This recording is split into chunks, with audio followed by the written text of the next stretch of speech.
سلامونه کتونکو. په نننۍ ویډیو کې به موږ د پښتو په 15 یاګانو باندې خبره کوو او په دې ویډیو کې به موږ تاسو ته نن د نرمې په حواله باندې خبره کوو. نرمه زموږ سره په پښتو کې دا یو ده او دې ته بیخي ټکي نشته. دا چې کومه ده نو دا افغانستان غاړې ته زموږ چې کوم ورونه دي هغه استعمالوي او دا یو چې کومه ده نو دا خیبر پښتونخوا کې یا په جنوبي پښتونخوا کې استعمالوي. اوس دا مونږ استعمالو څنګه نو د واحد مذکر دپاره یا دې ته مونږ په پښتو کې ویلی شو د یو نر دپاره چې کله زموږ سره یو سړی یا یو څیز خو چې هغه واحد نري او مذکري نري نو د هغې دپاره مونږ استعمالو. مثالونه زموږ سره څه په دې ډول دي لکه په سړي کې چې کومه یې ده نو دا نرمه یې ده دا مونږ په دې ډول هم لیکلی شو دواړه ډول باندې صحیح دي. بیا منګی زموږ سره چې په منګي کې کومه یې ده دا هم نرمه یې ده. په زلمي کې یا په ګلالي کې لوبغاړی سندرغاړی نوموړی لرګی دا ټول زموږ سره نرمه یې باندې لیکل کېږي او دا د نرمې یې زموږ سره مثالونه دي. په را روانه ویډیو کې بیا موږ د پښتو چې کومې نورې څلور یېګانې دي نو په هغې باندې به خبره کوو. نو تاسو دا د یېګانو دا لړۍ ټوله د آخره پورې وګورئ نو د یېګانو په استعمال باندې وپوه شئ. ډېره مننه. کور مو ودان. د سخته یا معروفه یې په حواله باندې خبره کوو.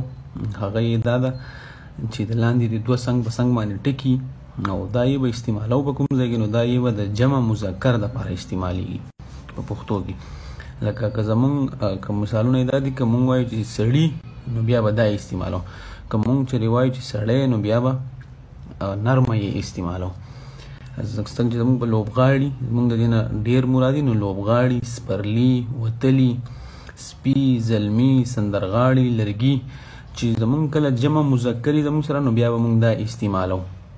چې کله زمونږ د دې نه جمع مراد نه لکه زمونږ سړی مراد نو بیا به نرمه یې استعمالو. بله یوه خبره یاد وساتئ دا مونږ په اوازونو کې به هغې اواز دپاره استعمالو چې په کوم اواز کې داسې ای شان راځي ای.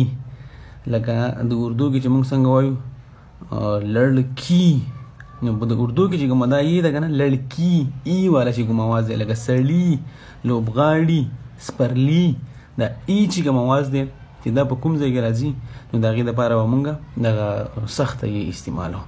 ډېره مننه. کور مو ودان.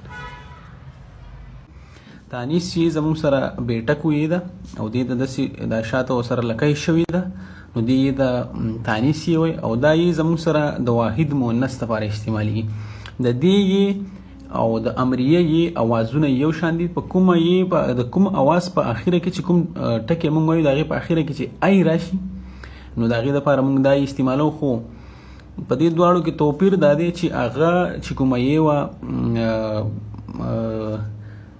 امریه یې نو هغه به مونږ د کار دپاره یا د فعل دپاره استعمالوله او دا مونږ په نومونو کې استعمالو د واحد مؤنث څیزونو د نومونو دپاره لکه جینۍ لولکۍ سپوږمۍ لکۍ ډوډۍ چوکۍ یا پکې مونږ لیکلی شو ملالۍ.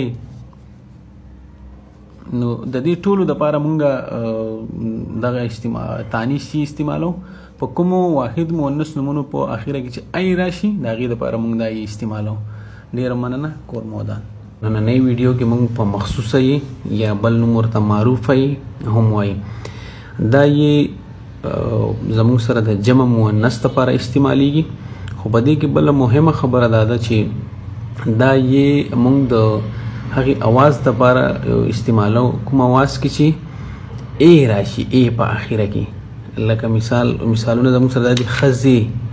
په بله ویډیو کې مونږ ویلو چې د سختې ای دپاره مونږ د ای اواز د ای اواز لکه منګي سړي نو په دې کې د ای اواز چې کوم ځای راشي ښځې شپې پخې ادې پېښور خیبر داسې اوازونه چې کوم راځي نو د هغې دپاره به مونږ مخصوصه یې استعمالو. لکه دا د ښځې په اخره کې مونږ داسې وایو ښځې ای د ای چې کوم اواز دی دا چې د پښتو په ټکو کې راشي نو د هغې دپاره مونږ د مخصوصه یې یا د معروفه یې هم وایو مونږ به استعمالو. او دا د ټکو په منځ کې هم راتللی شي لکه څنګه چې په پېښور کې دا د ټکو په منځ کې راغلی په اخره کې هم راتللی شي کله چې دا په اخره کې راشي نو دا اکثر زیاتره موږ له ماضي طرف ته اشاره کوي، لکه ښځې راغلې وې یا شپې کړې وې، نو دا موږ ماضي طرف ته بیایي په ډېرو کې. ډېره مننه، کور مو ودان.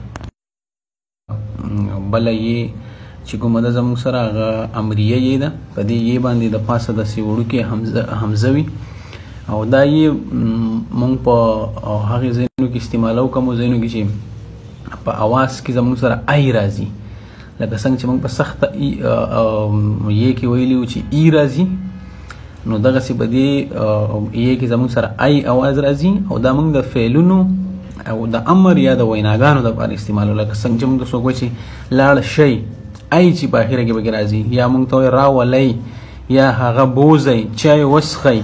دا چې کومه یې ده نو د دې دپاسه به موږ حمزه لګو، ځکه دا موږ ته امر کېږي. او بل وایي مه راځئ یا پاسئ، ورېبئ، وکړئ، په خیر راغلی. دا څومره یېګانې چې په دې کې دي، په دې کې د ای اواز راځي، په کومو ځایونو کې چې امر او د ای اواز راځي نو په هغې کې به موږ دغه امریه یې استعمالوو. ډېره مننه، کور مو ودان.